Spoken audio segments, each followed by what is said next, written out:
আমির হামজা নাম শুনেছেন তো? আমির হামজা একজন ভালো আলেম, এটাকে আপনারা বিশ্বাস করেন না অবিশ্বাস করেন? আমরা দোয়া করি এর মতন একজন ট্যালেন্ট মেধাবী ছাত্রকে আল্লাহ আরো কবুল করুক। তিনি সেদিনকে একটা বক্তব্য দিতে গিয়ে নিচে দাঁড়াই লোক দেখতেই পাচ্ছিল না, তাই উনি নাকি ছোটটা টেবিলের পরে দাঁড়াই বক্তব্য দিয়েছে। দোষ আর খুঁজে পায় না, ওইটাই সমালোচনা হচ্ছে। মানে আমরা এমন এক লোক, 2 ঘন্টা ওয়াজ করলাম, 2 ঘন্টা ওয়াজের ভিতরে একটা কথা হয়তো বেফাস হয়েছে, কালকে সেইটাই নিয়ে সমালোচনা হবে। কিন্তু 1 ঘন্টা 50 মিনিট যে কোরআনের পক্ষে কথা বললাম, ওটাও জালেমদের কানের ভিতরে ঢোকে না। কথা বলেন, কথা বলেন, কথা বলেন। এ জাতীয় জালেম কি এখানে 2-1 জন আছে বলে মনে হয়? এখানেও আছে, কালকে সমালোচনা করবে। আবার কালকে কিছু লোক বলতে পারে যে জিহাদি হুজুর জান্নাতের টিকিট বিক্রি করে থয়ে গেছে। এরকম কিছু লোক বলতেছে না? কথা বলেন, এরকম কিছু লোক বলতেছে না? হুজুররা জান্নাতের টিকিট বিক্রি করতেছে। যেই নেতা বলে সেই নেতার কাছে আমার প্রশ্ন, কোন হুজুর, কোন বক্তা, কোন ইসলামী দলের নেতা জান্নাত বিক্রি করেছে সেই নেতার নাম বলেন। আল্লাহর কসম, বাংলাদেশে কোন ইসলামী দলের নেতা জান্নাত বিক্রি করে না।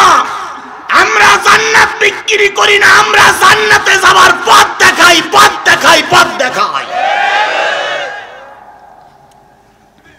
যদি কেউ বলে আমার দল করো জান্নাতে যাওয়া যাবে, বাজে কথা, মিথ্যা কথা, মিথ্যা কথা, মিথ্যা কথা। জান্নাত কি তোমার মামুর বাড়ির ডাল যে তুই 2 চামচ বেশি করে খাবা? আর জান্নাতের রেজারা দিয়ে আল্লাহকে তোমার দুনিয়া পাঠাইছে, তুমি জান্নাত বিক্রি করবা? জান্নাতের মালিক কে? জোরে বলেন, জান্নাতের মালিক কে? জাহান্নামের মালিক কে? আল্লাহর স্পষ্ট ভাষা। কোন সূরা? মুদ্দাসসির। কোন সূরা? কয়টা আয়াত? 41, 42, 43, 44, 45, 5টা আয়াত। মেহেরবানি করে জামাতের ভাইদের বলি বাড়ি দিয়ে কিতাবটা দেখবেন, বিএনপির ভাইদের বলি বাড়ি দিয়ে কোরআন শরীফটা দেখবেন, বাংলায় লেখা আছে। জাতীয় পার্টির ভাইদের বলি মুসলমানের বাচ্চা বাড়ি দিয়ে কোরআন শরীফ দেখো। আওয়ামী লীগের ভাইদের বলি মুসলমানের বাচ্চা বাড়ি দিয়ে কোরআন শরীফ দেখো। যদি মনে করি এখনই দেখবো মসজিদ থেকে কোরআন শরীফ, বাংলা কোরআন শরীফ নিয়েছো, আমার কথার সঙ্গে যদি মিল না হয়, যা শাস্তি দেব তাই নেব, তবুও কোন বেনামাজি জান্নাতে যাবে না, যাবে না, যাবে না। সব বেনামাজি গুলো কোথায় যাবে?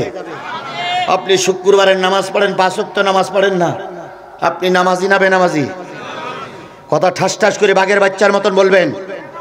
আপনি শুক্রবারের নামাজ পড়েন, 5 ওয়াক্ত নামাজ পড়েন না, আপনি নামাজি না বেনামাজি? আপনি 5 ওয়াক্ত নামাজ পড়েন, শুক্রবারের নামাজ পড়েন না, আপনি নামাজি না বেনামাজি? তাহলে এই ধরনের বেনামাজি সব যাবে জাহান্নামে। এরপরে আসুন, আপনি নামাজি কিন্তু যে দলটা করেন সেই দলের নেতারা সব বেনামাজি। কোন দলটা আপনি বুঝবেন?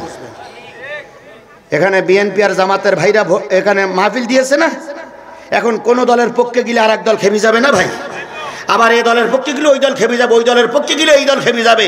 আগে বিএনপি আর জামাতের ভাইরা দাওয়াত করে নিয়ে আসতো, হুজুর আওয়ামী লীগের কষেন, আওয়ামী লীগের। আর আওয়ামী লীগের বিরুদ্ধে যখন কথা হইতো তখন বিএনপি আর জামাতেরা বগল দাওয়া দিতে, ওয়াজ একখান হইছে, ওয়াজ একখান হইছে, ওয়াজ একখান হইছে। কথা বলেন, কথা বলেন, কথা বলেন। আর এখন এই দিক গেলে ওদিক খেপে, ওই দিক গেলে এদিক খেপে। কি বিপদে যে পড়েছি রে ভাই। যদি কোরআন হাদিস ঠিক মতন করে বলি যাইতে যাওয়ার সময় ইয়ে হইল জমাইতে হুজুর। আবার যদি বিএনপির পক্ষে একটু গান গেয়ে যায়, জামাত ইসলামরা কি বলে জানেন? আগে জিহাদি ঠিক ছিল, এখন গোলালু সেজেস। এটা বিএনপির কি দূর, এটা মহিলাদের পক্ষ থেকে দেন, এই দিক দেন। নেতারা গোনার জন্য বসে আসে। পুরুষ হিসেবে টাকা গেল কানে না, এখন আসেনি তো পুরুষ হিসেবে প্যাকেট এখানে আইছে, এই যে প্যাকেট গেল কই? এখানে এখানে ওরা ওরা বোধহয় মাদ্রাসা নিয়ে না ভাই, মাদ্রাসা নিয়ে গেছে। না না, মহিলাদের এতটুকু আসবে না তো। এই সে পুরুষের টাকা গেল কই? আচ্ছা ডিস্টার্ব না করি। তাহলে বন্ধুগণ, এখন আমরা কোরআনের কথা বললি, কারোর পক্ষে যাক বিপক্ষে যাক ওতে আমার কিছু করার, যারা বলেন করার। এবার আসুন, আপনি নামাজি, নেতা বেনামাজি। যদি নেতা বেনামাজি হয় আর নেতা যদি জাহান্নামে যায়, আপনাকেও জাহান্নামে যাওয়া লাগবেই। দলিলটা কোন জায়গা থেকে নেবেন? আবার যান কোরআনে, নেতারা ইয়াউমা নাদউ কুল্লা উনাসিম বিইমামিহিম, কিয়ামতের দিন সূরা বনী ইসরাঈলের ৭১ নম্বর আয়াত, কিয়ামতের দিন সকল নেতা সহ কর্মীদের ডাকা হবে। এরপরে হাদিসে যান, মান তাসাব্বা বিকৌমিন ফাহুয়া মিনহু, কওমুন মানে হলো দল। দুনিয়ায় যে দলের সঙ্গে যার ওঠা বসা, যে দলের সঙ্গে যার চা খাওয়া, যে দলের সঙ্গে মোটরসাইকেল র্যালি, যে দলের সঙ্গে ওঠা বসা করে দলকে জিতাবেন, কিয়ামতের দিন ওই দল যেখানে থাকবে তুমি ভোটার সেখানেই থাকবা।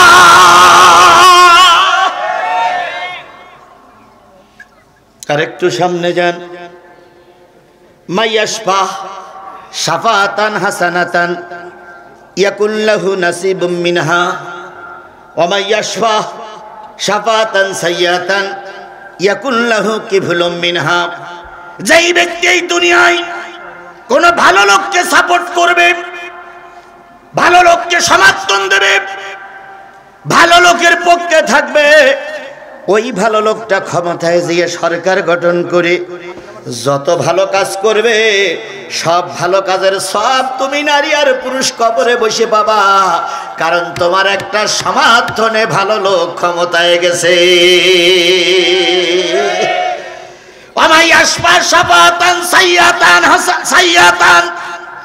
যেই ব্যক্তি কোনো সাপোর্ট দিয়ে খারাপ নেতারে ক্ষমতায় বসাবে, ওই ক্ষমতায় বসে ওই নেতা যদি চুরি করে, ডাকাতি করে, ধর্ষণ করে, দেশের মাল মেরে খায়, হিন্দুদের উচ্ছেদ করে জায়গা জমি দখল করে, এর জন্য যত গুনাহ হবে, প্রথম যারা সাপোর্ট দিয়ে অন্ধকার ঘরে যেয়ে ওই খারাপ নেতারে ক্ষমতায় বসাইছে, ওই নেতা ক্ষমতায় দিয়ে যত খারাপ কাজ করবে, প্রতিটা খারাপ কাজের গুনাহ তোমার আমলনামায় লেখা হবে। তাহলে নামাজিরা যাবে জান্নাতে, বেনামাজিরা যাবে কোথায়? আরো জোরে বলেন। তাহলে আজকের থেকে, এই মুহূর্ত থেকে, এই মাহফিল থেকে টার্গেট নিতে হবে, যেই দলে নামাজি বেশি, যেই দলে কোরআনওয়ালা বেশি, যেই দলে দিনদার বেশি, যেই দলে ভালো লোক বেশি, আমাকে সেই দলেই থাকতে হবে জান্নাতের আশা। কথা ক্লিয়ার? কথা ক্লিয়ার? এবার আসুন, এবার আসুন আর একটু সামনে যাই। যারা ৫ ওয়াক্ত নামাজ পড়বে তাদের আল্লাহ পাক ৪টে পুরস্কার দেবে। কয়টা? আরো জোরে, জোর হলো না। ৪টা পুরস্কার দেবেন আল্লাহ পাক। কমিটির লোকদের বলি, গত বছর এসেছিলাম, অল্প সময়ে কথা বলে গেছিলাম, এবছর একটু আগে কথা বলতে চাইছিলাম, দেননি। তারপরে যা দেন কথা আমি বলতেছি। যদি মনে করেন যে হুজুর এরকম কথা আমাদের এখানে খাটবে না, এই কথা না বলাই ভালো, একটা চিঠি লিখে দেবেন, এমন জোরে দই মারবো আপনারা আমার খুঁজে পাবেন না। কারণ আমার আগের থেকে পালাইনি অভ্যেস আছে। কি বলেন? আমার পালাইনি অভ্যেস আছে না? এই এলাকার থেকে অনেক জায়গায় মাহফিল করতে এসে পালাই যেতে হয়েছে না হয়নি? এই কথা বলেন, হয়েছে না হয়নি? রব্বানা জালামনা লাইট নিভে গেছে। কে? মাথার টুপি খুলে, জামা খুলে, অন্য জামা গায়ে দিয়ে স্টেজ থেকে নেমে গেছে। পুলিশ এসে বলেছে হুজুর কই? তো বলি হুজুর তো চলে গেছে। গেল কি করে? আমরা তো স্টেজের সামনে। কি কথা কি বাড়াই বলতেছি না ঠিক বলতেছি? তাহলে পালানো অভ্যেস আমার। সুতরাং আপনারা শুধু একবার বলবেন হুজুর শেষ করে দেন, এত জোরে দৌড় মারবো কেউ ঠিক পাবে না, কেউ ধরতেই পারবে না। বগুড়া একটা জায়গায় মাহফিল হচ্ছে, শোনেন, বগুড়া এক জায়গায় মাহফিল আছে, নিয়ে গেছে জামাত আর বিএনপির লোক। গিয়ে বলেছে হুজুর আওয়ামী লীগের যে কায়দায় আপনি পারবেন আজকে। তা আমি চিন্তা করলাম লাইন ভালো, আজকে মোটামুটি ওয়াজ ফাটাফাটি হবে। ওয়াজ শুরু করেছি যখন, তখন সরকার দলের লক্ষ্য ওটা বুঝতে পারিনি। কিছুক্ষণ পরে বুঝতেছে যে এ হুজুর আমাকে কবর দিয়ে তাই বাড়ি যাবে।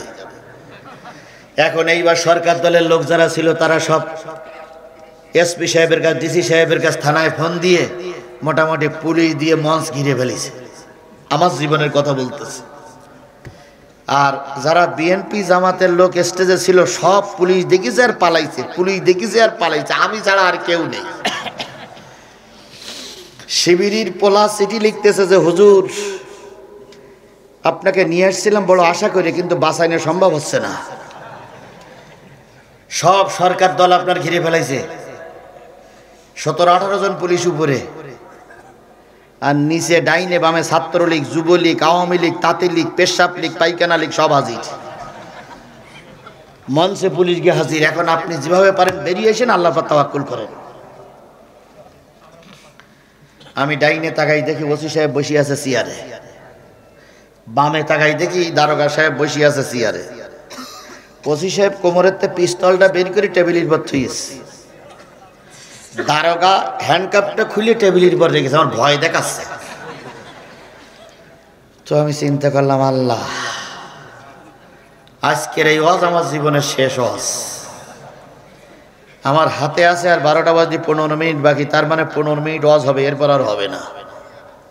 আমি চিন্তা করলাম এই 15 মিনিট এমন ওয়াজ করব ওসি সাহেব যেন ফেটে ফুটে যায়, দারোগা যেন কাপড় খুলে দৌড় মারে। এখন ওয়াজ শুরু করলাম, ওয়াজ শুরু করতে চার ওরা শুধু কোনো ব্যাঙের মতন ফেপতেছে, কিন্তু সামনে আমার 50,000 লোক, কিছু বলতেও পারতেছে না, মারির ভয় তো সবাই আছে।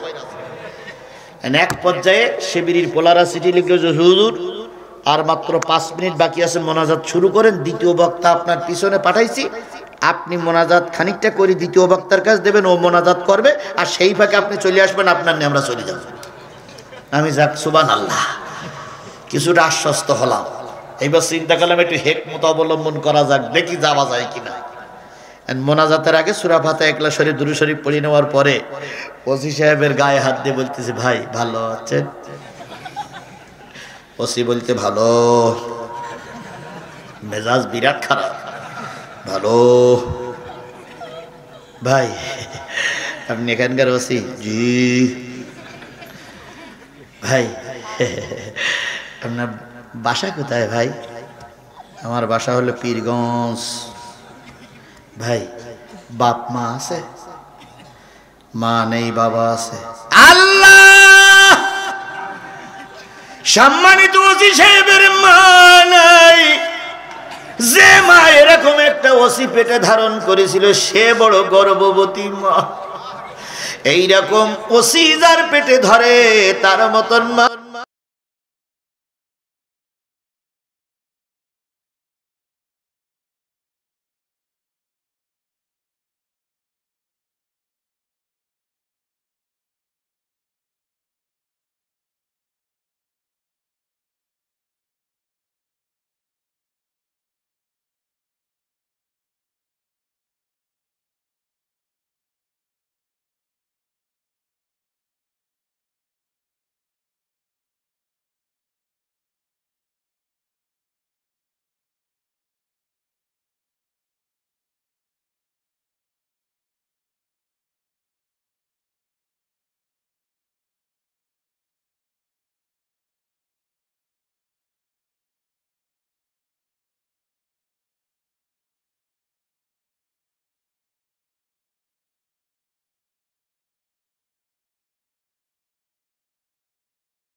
বলেই চোখটা বন্ধ করবেন। আসুন আমরা চোখ বন্ধ করে একবার তওবা পড়ে নেই। এবার সবাই দেখলাম চোখ বন্ধ করলো। আস্তাগফিরুল্লাহ রব্বি, আমি তওবা করতেছি। দ্বিতীয় বক্তার ইশারা দিচ্ছে, কি অবস্থা? বলতে হুজুর লাইন ভালো, আপনি চালান চালান চালান। রব্বানা যালামনা আনফুসানা, হাফেজ সাহেবরা আলেমরা যারা আছেন, আনফুসানা সাধারণত এক আলিফ টান, তাই তো? আর আমি যে সেদিন কয় আলিফ টেনেছিলাম আল্লাহই ভালো জানে। কারণ এ মোনাজাত সে মোনাজাত না, এ হইল বাসার মোনাজাত। আনফুসানা তা চাই বাসালি টান হসই ভালো। দ্বিতীয় বক্তার বলতে তাড়াতাড়ি। দ্বিতীয় বক্তা এসে বসে বলল, আমি ওই ফাঁক দিয়ে দ্বিতীয় বক্তা ওসির কাছে একটু পাশা ঘুরিয়ে দিয়েছে, আর আমি ওই ফাঁক দিয়ে চলে গেছি। ওই শিবির আর বিএনপি আর শিবিরের পোলারা ওই পাশে বসে আছে। যেই না গেছিস পিছনের পর্দা টেনে এক ফাঁকে ফাঁক করতে আমার নে পড়ি দৌড়। দ্বিতীয় বক্তা মোনাজাত করতেছে, ওয়াইল্লাম তাগফির লানা ওয়া তারহামনা লানাকুনান্না মিনাল খাসিরিন। ওসি কয় আমিন, দারোগাও কয় আমিন। আমি কিন্তু নাই রে ভাই। 15 মিনিট মোনাজাত, 7 মিনিট আরবিতে, 8 মিনিট বাংলায়। দ্বিতীয় বক্তা ওসির বাপের যে কতবার ভেস্তে ঢুকুইছে আল্লাহই ভালো জানে। দারোগার বাপ মারে যে কতবার ভেস্তে ঢুকুইছে আর বেরি করিছে আল্লাহই ভালো জানে। এইবার 15 মিনিট পরে লা ইলাহা ইল্লাল্লাহ মুহাম্মাদুর রাসূলুল্লাহ বলে যেই ছেড়ে দেছে, ওসি ধরিয়েছে ডান হাত, দারোগা ধরিয়েছে বাম হাত। হুজুর এতক্ষণ কি ওয়াজ করলেন আপনি? আপনি বক্তা না অন্য কিছু? কমিটির লোক আপনারা ডেকে নিয়ে এসে আপনি কবরে রস করবেন, জান্নাতে রস করবেন, জাহান্নামে রস করবেন। নড়িয়ে চড়িয়ে শেখ হাসিনা, নড়িয়ে চড়িয়ে শেখ হাসিনা। আপনি ওয়াজ করলেন না, শেখ হাসিনার কবর দিলেন। তো দ্বিতীয় বক্তা ছিল ওই জেলার মানুষ। দ্বিতীয় বক্তা বলছে, কারে কি বলতেছেন আপনি? কার সঙ্গে ধমকাচ্ছেন আপনি? তো বলতেছে, এই 2 ঘন্টা আপনি ওয়াজ করলেন, কার সঙ্গে ধমকাচ্ছি মানে? তখন দ্বিতীয় বক্তা বলতে, কেরা ওয়াজ করলো? আপনি, আপনি প্রধান বক্তা। তো দ্বিতীয় বক্তা তখন বলছে, আমি ওয়াজ করেছি সাতক্ষীরার আজিজুল ইসলাম জেহাদি, উনি তো প্রধান বক্তা, আমি তো ওয়াজ করি না, আমি তো শুধু মোনাজাত করলাম। তখন বলতে, আপনি প্রধান বক্তা না? তখন ওসি সাহেব বলতেছে, আপনি প্রধান বক্তা না। এবার দ্বিতীয় বক্তা ওই আওয়ামী লীগের লোকজনের দেখাই দিয়ে বলতে, ওদের কাছে শোনেন না, আমি কি সেই লোক? তো সে লোক গেল কই? তখন দ্বিতীয় বক্তা বলতে, রব্বানা যালামনা আনফুসানা পর্যন্ত বলিল। তারপরে আমার দেখি ওই লোক আপনাদের সামনে দিয়ে চলে গেল। দেখতে পারেননি আপনারা? নড়িয়েছিলেন, আমার নরম পাচ্ছেন না, ওখানে তো কিছু বলেননি আপনারা। তো বলছি, সত্যি আপনি সে লোক না? তো বলছি, না, এই কোরআন শরীফ সে লোক না। ওসি সাহেব তখন ফোন দিচ্ছে এসপি সাহেবের কাছে, স্যার সমস্ত উত্তরবঙ্গের পুলিশ সব যদি নিয়ে আসেন স্যার, এলাকা ধরা যাবে না স্যার। তো এসপি সাহেব তো কি বলো ধরা যাবে না? একটা মানুষের ধরা যাবে না? এতগুলো পুলিশ পাঠালাম, ধরা যাবে না মানে? কয় স্যার এ মানুষ নাই, এ জেন স্যার। তো বলি, কেরাম জেন? কয়েছে স্যার দেখলাম মোনাজাত শুরু করলো, আমাদের বলে চোখ বন্ধ করে মোনাজাত করো। আচ্ছা হুজুরের কথা শুনে চলতে আমরা চোখ বন্ধ করে মোনাজাত করলাম। আল্লাহ মোনাজাত শেষ করে দেখি সে লোক নেই দ্বিতীয় বক্তা। তাহলে এ লোক কি মানুষ স্যার? আপনি বলেন এ লোক কি মানুষ? কথাটা একটু অন্য ছলে নিয়ে গেলাম যাতে করে আপনাদের একটু অন্যদিকে নিয়ে যাই। আচ্ছা বলুন তো, আজকে তো কথাটা আপনারা খানিকটা হেসে হুসে উড়াই দিলেন। ওই দিনটা আমার জন্য কত কষ্টের ছিল একবার হিসেব করে দেখুন তো। ওই চেয়ারে যদি আমি বসে না থেকে আপনি থাকতেন, তাহলে সেই দিনটা আপনার জন্য কত কষ্টের ছিল। সেই দিনও শোনো কামারখন্দের মুসলমানেরা, সেই দিনও জিহাদি দরবার এই মঞ্চ এই কোরআন বাতিলদের কাছে দিয়ে পালাই যায়নি। মৃত্যুর ঝুঁকি নিয়ে ময়দানে কথা বলেছি।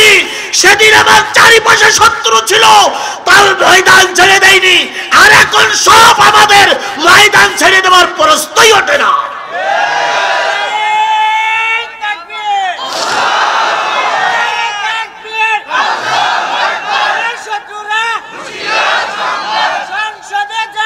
আমার ভাইরা, তাহলে কয় শ্রেণীর মানুষ জাহান্নামের সামনে দাঁড়িয়ে আছে? এই জোরে বলেন, কয় শ্রেণীর মানুষ? যারা আমাকে রেখে চলে যাবে বসবো রা কাপুরুষ, যারা এখান থেকে উঠে চলে যাচ্ছে বসবো, ওরাই হলো ইসলামের চূড়ান্ত দুশমন। আমি একবারও বিএনপির ভোট দিতে হবে কথা বলিনি, একবারও জামাতের ভোট দিতে হবে কথা বলিনি, বলেছি একবারও?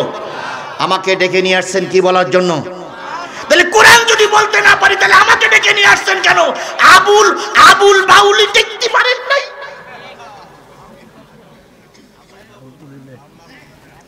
সুতরাং আমাকে কোরআনের কথা বলতে ডেকে আনছেন, আমি কোরআনের থেকে বাইরে গেলে আপনি ধরবেন। কোরআন যদি বলি তাহলে অবশ্যই আপনি যদি মুসলমানের বাচ্চা হন আর আপনার জন্মের সময় যদি আপনার বাপের দ্বারা আপনি যদি জন্ম নিয়ে থাকেন, আপনার বাপ মা যদি কোনো মৌলবীকে বিয়ে পড়াই থাকে, অবশ্যই আপনি কোরআন মেনে নেবেন, কারণ আপনি মুসলমান, আপনি মুসলমান, আপনি মুসলমান। কথা ক্লিয়ার? কথা ক্লিয়ার? তাহলে আমি সব যা বলতেছি কি দিয়ে বলতেছি? এবার আসুন, 4 শ্রেণীর মানুষ জাহান্নামের সামনে দাঁড়িয়ে আছে। তার ভিতরে প্রথম শ্রেণীতে যারা দাঁড়ায় আছে তারা কি? আরো জোরে বলেন, তারা কি? নামাজ যারা পড়বে তাদের আল্লাহ কয়টা পুরস্কার দেবে? 1 নম্বর পুরস্কার, যারা নামাজ পড়বে তারা যাবে জান্নাতি, তারা হবে জান্নাতি। যারা 5 ওয়াক্ত নামাজ দাঁড়িয়ে আর পুরুষ পড়বে তারা দোজখে যাবে না। এই যুবক, উঠলে কেন বাবা? তোমাদের জন্যই তো আমার এত কষ্ট। ওরা আমাদের আর শুনবে না, ওরা শুনবে সেই কোন হুজুরির ওয়াজ? হ্যাঁ, আসিফ ও মেয়ে লোকের সঙ্গে বেঁধে দেবে। এই একটা বক্তা আমাদের দেশে আছে, এই সে যত প্রেম প্রীতির কাহিনী উনি বলে, কিন্তু আমরা সব বলতে পারি না। আমরা কিসের কথা বলতেছি? ও যুবক, তোমরা আমাদের হৃদয়ের স্পন্দন। তোমরা ময়দানে আন্দোলন করেছিল তাই ফেরাউনির বাচ্চা পালাই গেছে। আমরা বিএনপির জামাতের বুড়োরা কিন্তু তাড়াতে পারিনি। বিএনপি জামাতের বুড়োরা যত লম্বা লম্বা কথা বলুক, এখন একটাও তাড়াতে পারেননি আপনারা, আমরাও পারিনি। ওই তাড়াইছে এই যুবকেরা। এই যুবকেরা যদি ময়দানে না নামতো, বিএনপি জামাতের মুরুদে কুলুইতো না, শেখ হাসিনা তাড়াই নেয়। সুতরাং যুবকেরা আমাদের সম্পদ। আগামী নির্বাচনে 4 কোটি যুবক ভোটার, এই 4 কোটি যুবক ভোটার যদি কোরআনের পক্ষে সাপোর্ট করে, এদেশে কোরআনের রাজ প্রতিষ্ঠা হয়ে যাবে। এই জন্য আমরা চাচ্ছি সব যুবকগুলো নামাজি হোক, সব যুবকগুলো কোরআনওয়ালা হোক, সব যুবকগুলো ইসলামের পক্ষে হোক। ও যুবক, আমার বয়স 55 বছর, আমি আর কয়দিন বাঁচব? তোমরাই আগামী দিনের এই দেশের কাণ্ডারি। তোমাদের দিকে জাতি তাকাই আছে, কথা বলেন ঠিক না বেঠিক? খালেদা জিয়া কখন চলে যাবে আল্লাহই ভালো জানে। খালেদা জিয়া যাওয়ার আগে তোমাদের হাতে দায়িত্ব দিয়ে যাচ্ছে। আল্লামা সাঈদী চলে গেছে, তোমাদের হাতে দায়িত্ব দিয়ে গেছে। বিএনপি এবং জামাতের বড় বড় লিডাররা ফাঁসিতে ঝুলে মারা গেছে, তোমাদের হাতে দায়িত্ব দিয়ে গেছে। তোমরাই পারবা এদেশের সোনার দেশ বানাতে। সুতরাং তোমরা আমাদের কলিজার টুকরা, তোমাদের জন্য আমি কোরআন বলতেছি, তোমরা দয়া করে চলে যেও না, শুনে যাও। আল্লাহ তোমাদের হেদায়েত দিলে আমাদের আজকে সফল এবং সার্থক হবে। এই জন্য তোমাদের হেদায়েতের বাণী শোনাচ্ছি, দয়া করে কেউ যেও না, সবাই বসার জন্য চেষ্টা করেন। ও ভাই, যুবকটাও দুটোটা ঠান্ডা করা যায়, বুড়োরা যায় কেন?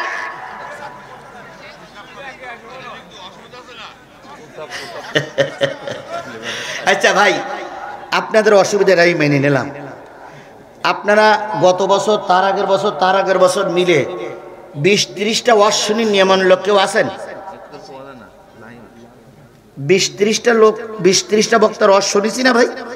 জন বক্তার ওয়াজ, বুড়ো বক্তার ওয়াজ, ছোট বক্তার ওয়াজ, খাটো বক্তার ওয়াজ, পীর সাহেবের ওয়াজ, ভাই কত বক্তার ওয়াজ শুনেছি। আচ্ছা বলুন তো, একটা বক্তাও কি মাহফিল ডেকে বলেছে যে আমার পেশাব লেগেছে, আপনারা বসেন আমি পেশাব করে আসি? এরকম কোন বক্তা দেখেছেন আপনারা? তাহলে কোন বক্তারও হিসু সাজে না, আপনারা এত হিসু সাজে কেন?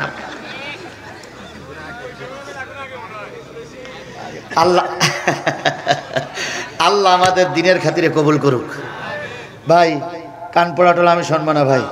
দ্বিতীয় বক্তা ওয়াজ করেছে, কালেকশন করেছে, আমি এসে কালেকশন আবার কালেকশন তা কালেকশনের বক্তা নেবেন, আমাদের নিচে দরকার দেখি আপনাকে 2 ঘন্টা ওয়াজে তুই 1.5 ঘন্টা কালেকশন করতে হয়, তাহলে কালেকশনের বক্তা আসবেন, আমাদের ডেকে আসবেন না। কালেকশন তো করেছে, আবার কালেকশন তো ওয়াজ করার দরকার, কালেকশন করবেন শুধু। এই লোকগুলো কি অশুনতে আসেনি? এই লোকগুলো কি সংসারের কাজ, পরিবারের কাজ, বউ বাচ্চা রেখে ধান কাটা বাদ দিয়ে, ভ্যান চালানো বাদ দিয়ে কি করতে আইছে?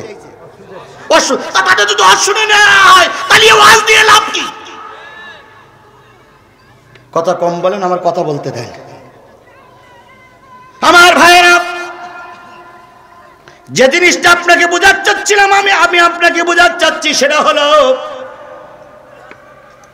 যারা নামাজ পড়বে আল্লাহ তাদের কয়টা পুরস্কার দেবেন?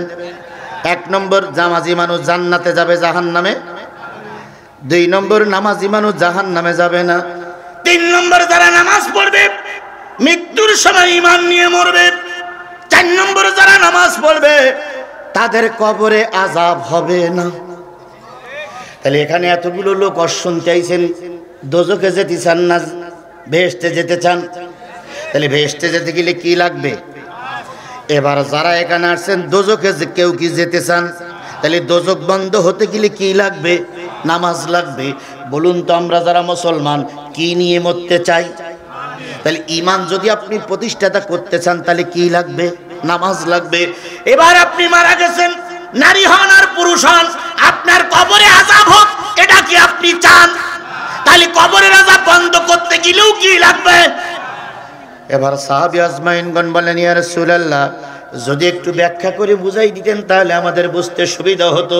এবার নবী বললেন, বলো তো 5 ওয়াক্ত নামাজের ভিতরে ফরজ নামাজ কয় রাকাত? আমি আপনাদের কাছে একটা প্রশ্ন করি, কমিটির লোক, মাদ্রাসা পড়া লোক, সাধারণ লোক, বলুন তো 5 ওয়াক্ত নামাজের ভিতরে ফরজ নামাজ কয় রাকাত? 17 রাকাত নামাজের ভিতরে একটা রাকাত আমরা এখানে পড়ি, নামাজ পড়ি বসেছি, সেই ওয়াক্তটার নাম কি? এশার ফরজ নামাজ কয় রাকাত? বেলা ডুবলে একটা নামাজ পড়েছিলাম, সেই নামাজটার নাম কি? মাগরিবের ফরজ নামাজ কয় রাকাত? এশার ফরজ নামাজ কয় রাকাত? এই 4 আর 3 7 রাকাত নামাজ আজকের থেকে যে নারী পুরুষ ঠিক মতন আদায় করবে, আমি আজিজুল ইসলাম সাদা কাগজে লিখে দিয়ে গেলাম, নামাজ যদি ঠিক হয়, নামাজের হক আদায় করে যদি আপনি চলেন, আপনার মৃত্যুর সাথে সাথে 7টা জাহান্নামের দরজা বন্ধ। এবার বলুন তো, জোহরের ফরজ নামাজ কয় রাকাত? আসরের ফরজ নামাজ কয় রাকাত? বেহেশত কয়টা?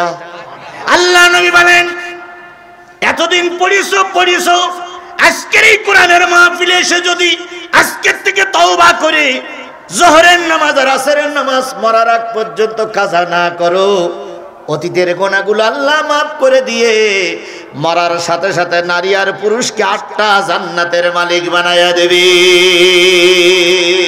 সুবহানাল্লাহ কে একটু জোরে বলা যাবে না? আর একটু জোরে বলেন সুবহানাল্লাহ। তাহলে জাহান্নামের দরজা বন্ধ হলো কিসের ওসিলায়? জান্নাতের দরজা খোলা হলো কিসের ওসিলায়? এবার বাকি আছে কয় ওয়াক্ত? সেই ওয়াক্তটার নাম কি? আরো জোরে বলেন। ফজরের ফরজ নামাজ কয় রাকাত? এই 2 রাকাত ফরজ যেবা যিনি আদায় করবে, নারী হোক আর পুরুষ হোক, আল্লাহ তাকে 2টা পুরস্কার দেবে। 1 নম্বর পুরস্কার, ফজরের নামাজ যারা ঠিক মতন আদায় করবে তাদের কবরে আল্লাহ আযাব দেবে না।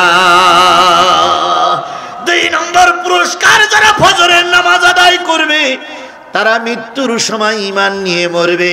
তাহলে 5 ওয়াক্ত নামাজের ভিতরে সব পুরস্কার যদি থাকে, আজকের এখানে যত লোক মঞ্চে নিচে আসেন সবাই কি এক চান্সে, এক পাতায় আমরা কি শপথ নিতে পারি মৃত্যুর আগ পর্যন্ত আর আমরা নামাজ কাজা করব? ওটা করতে পারবেন? এই হাত উঁচু করে দেখেন তো কারা কারা নামাজ পড়ার জন্য আগ্রহী। আল্লাহ, হাত উঁচু করে দেখেন, হাত উঁচু করে দেখেন। আমি একটু দোয়া করি, মোসাবের মানুষ। আল্লাহ, আমার হাতে হেদায়েত নেই, হেদায়েত সব তোমার কাছে মাবুদ। আমি এই কতগুলো রাস্তা পাড়ি দিয়ে তোমার কাছে এসে, তোমার মাদ্রাসা, তোমার নবীর ঘরের সামনে এসে কোরআন দিয়ে তোমার পাগলদেরকে তোমার দরবার পর্যন্ত পৌঁছাই দিলাম। আল্লাহ তুমি দয়া করে আমাদের সবাইকে হেদায়েত নসিব করে দাও। আল্লাহ তুমি দয়া করে আমাদের সবাইকে হেদায়েত নসিব করে দাও। আল্লাহ তুমি দয়া করে আমাদের সবাইকে হেদায়েত নসিব করে দাও, আমিন। হাত নামান। তাহলে জাহান্নামের সামনে দাঁড়িয়ে আছে যারা, তারা প্রথম লাইনে কারা? কয় গ্রুপ? প্রথম গ্রুপ বেনামাজি। এবার আসুন, আপনি যে দলটা করতেছেন সেই দলের অধিকাংশ লোক যদি বেনামাজি হয়, আপনি যাবেন কোথায়? আরো জোরে বলেন, আপনি যাবেন কোথায়? সুতরাং আমরা টার্গেট নেব যারা নামাজি, যে দলে নামাজি বেশি সেই দলে থাকবো। এটা যদি কোরআনের নির্দেশ হয়, আমি বেনামাজির দলে থাকবো। রাজনীতি করা আমার অভ্যাস নেই, রাজনীতি আমি করবো না, তবে বোঝানোর জন্য বলতেছি। কয়দিন পরে মানুষ আসবে ভোটের জন্য। কিসের জন্য? ভোটের জন্য আসবে। এখন একজন লোক আসবে, দুইজন লোক আসবে, তিনজন লোক আসবে, ভাই আমার সাপোর্ট করো, এই করো, সেই করবো, এই করে সেই করে। আপনি মেনে নিলেন। এবার আপনি বলবেন, আরবিতে বলা হয় ইমাম, ইংরেজিতে বলা হয় কি? লিডার, বাংলায় বলা হয় কি? নেতা। তাহলে আপনি যদি একটা নেতা বানাতে চান, কামারখন্দের সঙ্গে কোন থানাটা জড়িত? সিরাজগঞ্জ সদর আর কামারখান, দুই থানা মিলে একটা আসন। এই একটা আসনে ভোটার কয় লাখ? 4 লাখ। 4 লক্ষ মানুষের ইমামতি করার জন্য আপনার দ্বারস্থ হচ্ছে, ভাই আমার সাপোর্ট দেন। আমি 4 লক্ষ মানুষের ভাগ্যের পরিবর্তন করার জন্য কি করব? চেষ্টা করব। আপনিও বলেন ঠিক আছে, আপনি যখন আইছেন আপনারে মাহরুম করব না, তবে আগামীকাল মাগরিবে আসবেন। আগামীকাল কেন? কই মাগরিবের নামাজ একটু লোকজন বেশি হয়, তাই হয় না ভাই? তো ওই সময় আসবেন, আপনার কথাগুলো লোকজন শুনবে। এখন উনি আসছে পরের দিন মাগরিবে। মাগরিবে আসার পরে কমিটির সভাপতি ইমাম সাহেবের কানে কানে বলতেছি, ইমাম সাহেব, উনি তো 4 লক্ষ মানুষের ইমাম হবে, আর আমাদের মসজিদে আজকে 40 জন মুসাল্লি, মাগরিবের ইমামতিটা নেতারে দেন। কথা বোঝেন তো নাকি? মাগরিবের ইমামতিটা উনি কয় লক্ষ মানুষের ইমাম হওয়ার জন্য দোয়া নিতে চাইছে? অন্তত আজকে 40 জন লোকের একটু দোয়া নেক। এখন যদি বলে হুজুর আমার এই মাগরিবে দিয়েন না, এশাও দিয়েন না, জোহরে দিয়েন, তাহলে বোঝা গেল 40 জন মানুষের ইমামতি করা যে অযোগ্য, আগামীতে সে 4 লক্ষ মানুষের ইমামতি করার জন্য যোগ্য নয়।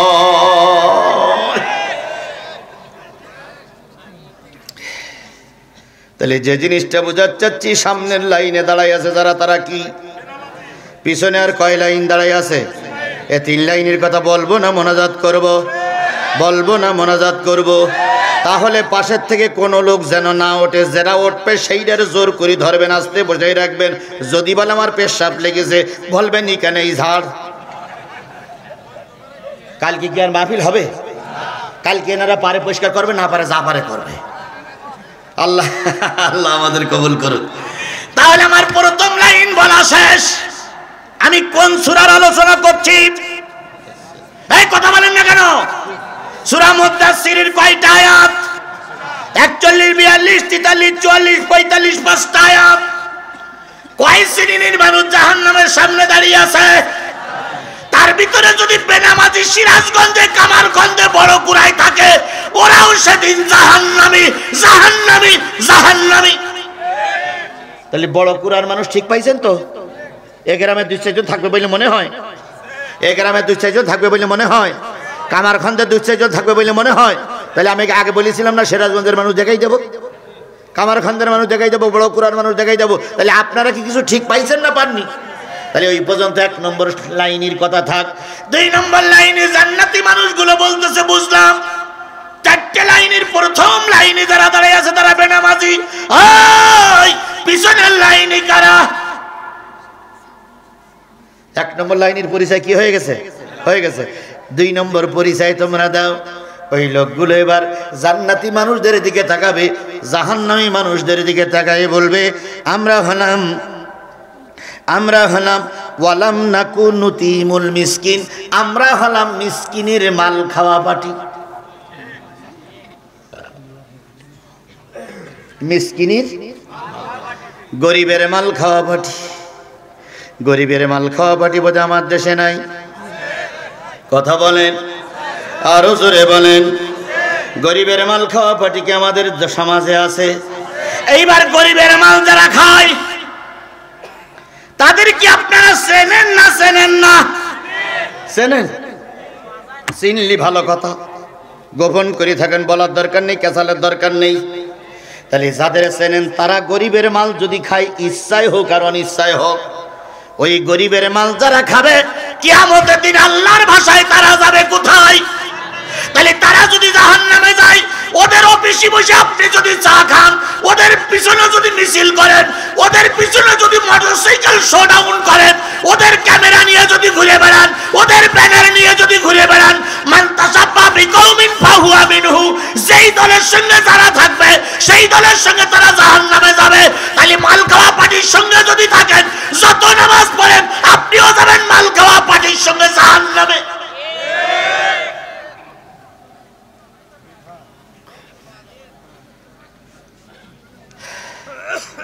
কথা বুঝতে সমস্যা হচ্ছে? কথা বুঝতে সমস্যা হচ্ছে? হলো কি করবো, আমার কিছু করার নেই ভাই। আমি তো নতুন, ওই গত এই আগে যে হুজুর ওয়াজ করে গেল, আমি তো ওই হুজুরের মতন নতুন আসিনি। আমি সিরাজগঞ্জের এমন কোনো গ্রাম নেই যে গ্রামে ওয়াজ করিনি। তাহলে সব জায়গায় জানেন আমি কোন জাতের মাল। এখন বাড়ি থেকে নিয়ে কুসকুস করলে হবে না তো দুলা ভাই। আমি ডাক্তার কায়দায় ইঞ্জেকশন দিই, আপনার জানা আছে। আমার সে কায়দায় ইঞ্জেকশন দিতে হবে। আপনি আমার দাওয়াত করলে সুবহানাল্লাহ, না করলে আলহামদুলিল্লাহ। আপনি আমার জন্য দোয়া করলে আল্লাহু আকবার, না করলেন মাশাআল্লাহ। কিন্তু আমার গতিতে আমাকে চলতে দিতেই হবে, দিতেই হবে, দিতেই হবে। আমি নতুন আসিনি যে হুজুর আপনার সম্পর্কে আমরা কিছু জানতাম না। গত বছর এখানে মাহফিল করে গেছি। তাহলে গত বছরের ঠেলা জানেন, এ বছর আবার ঠুস ঠুস ঠুস ঠুস করে দাওয়াত করতে গেছে। তাহলে আমার গতিতে আমি চলবো। আপনারা কি রাজি? আপনারা কি রাজি? তাহলে তুই একজন ওঠে কেন?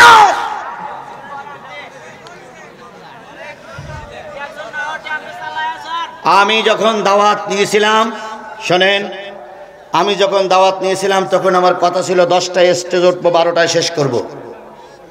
বাসার থেকে যখন বাহির হই তখনও বলেছি 10টায় স্টেজ উঠবো, 12টায় শেষ করব। এখানে এসে 1 ঘন্টা ধরে বলতেছি 10টায় স্টেজ উঠবো, 12টায় শেষ করব। আপনারা বললেন 2-1 মিনিট একটু আড্ডা বানাবে, তবে 10টায় স্টেজে দেবো। দেরি করে তুলে যদি ওয়াজ কম হয় তার জন্য আমি দায়ী না। আমি 3 ঘন্টা এসে বসে আছি। হ্যাঁ, আমি সারা রাত করবার কালকের মাহফিল আপনি করে আসবেন আমারটা। কথা বলেন না, কথা বাড়াইয়েন না, আমার কথা বলতে দেন। আল্লাহ আমাদের ধৈর্যের সঙ্গে মোকাবেলা করার তৌফিক দান করুক। আর একটু জোরে বলেন আমিন। আরো জোরে আমিন, আরো জোরে। তাহলে 2 নম্বর লাইনে যারা দাঁড়িয়ে আছে তারা গরিবের কি খাওয়া বাটি? জোরে বলেন কি খাওয়া বাটি? টেম্পো স্ট্যান্ড দখল করার ভিতরে আছে, আছে। অন্যের গরুর গোল থেকে গরু এই নিয়ে জবাই করে খাওয়া পাটু এর ভিতরে আছে। বিজিএফ কাঠের মাল অনেক টাকায় বিক্রি করে বাপুম বাপুম করে এর ভিতরেই আছে। তাহলে এই ভেতরে যদি যারা থাকবে ওদেরকে আগামীতে ওদের সমর্থন করা যাবে না। ওই দলে যদি টুপিওয়ালারাও থাকে, টুপিওয়ালাদেরও সমর্থন দেওয়া যাবে না। গোটা বাংলাদেশ আমি সফর করতেছি। গতকালকে ছিলাম জয়পুরহাট, আজকে আসছে এখানে, আগামীকাল বগুড়ার শেষ সীমান্ত দিনাজপুরের কাছাকাছি কালকে আমার মাহফিল আছে। গোটা বাংলাদেশ সফর করে আমি যা দেখেছি, আমি যা বুঝেছি, আমার এই ছোট্ট ব্রেনে যা মেসেজ এসেছে, সব কিছু যদি ঠিক থাকে আগামী সংসদ হবে টুপিওয়ালাদের সংসদ। আগামী দেশ হবে কোরআনের দেশ। আগামী